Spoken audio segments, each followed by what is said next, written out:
सबसे बढ़कर कौन। 8वीं कहानी बेताल पचीसी। 3 विशिष्ट ब्राह्मण।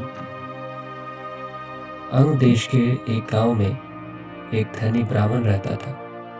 उसके 3 पुत्र थे। एक बार ब्राह्मण ने एक यज्ञ करना चाहा। उसके लिए एक कछुए की जरूरत हुई। उसने तीनों भाइयों को कछुआ लाने को कहा। वे तीनों समुद्र पर पहुंचे। वहां उन्हें एक कछुआ मिल गया। बड़े ने कहा, मैं भोजन चंग हूँ, इसीलिए कछुए को नहीं छूऊंगा। मझिला बोला, मैं नारी चंग हूँ, मैं नहीं ले जाऊंगा। सबसे छोटा बोला, मैं शयांग चंग हूँ, सो मैं नहीं ले जाऊंगा। वे तीनों इस बहस में पड़ गए कि उनमें कौन बढ़कर है। जब वे आपस में इसका फैसला न कर सके तो राजा के पास पहुंचे। राजा ने कहा, आप लोग रुके, मैं तीनों की अलग अलग जांच करूंगा।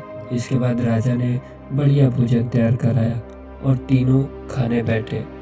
सबसे बड़े ने कहा, मैं खाना नहीं खाऊंगा, इसमें मुर्दे की गंध आती है। वो उठकर चला गया।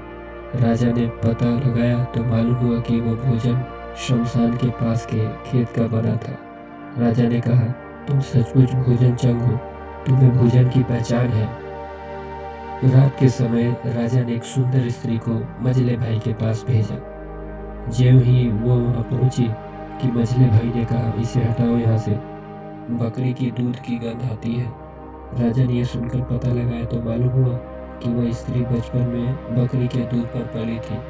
राजा बड़ा खुश हुआ और बोला, तुम सचमुच नारी चंग हो। इसके बाद उसने तीसरे भाई को सोने के लिए 7 गद्दों का पलंग दिया। जैसे ही वो उस पर लेटा कि एकदम चीख कर उठ बैठा।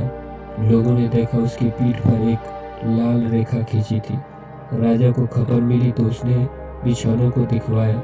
7 गद्दों के नीचे उसमें एक बाल निकला, उसी से उसकी पीठ पर लाल लकीर हो गई थी। राजा को बड़ा आश्चर्य हुआ।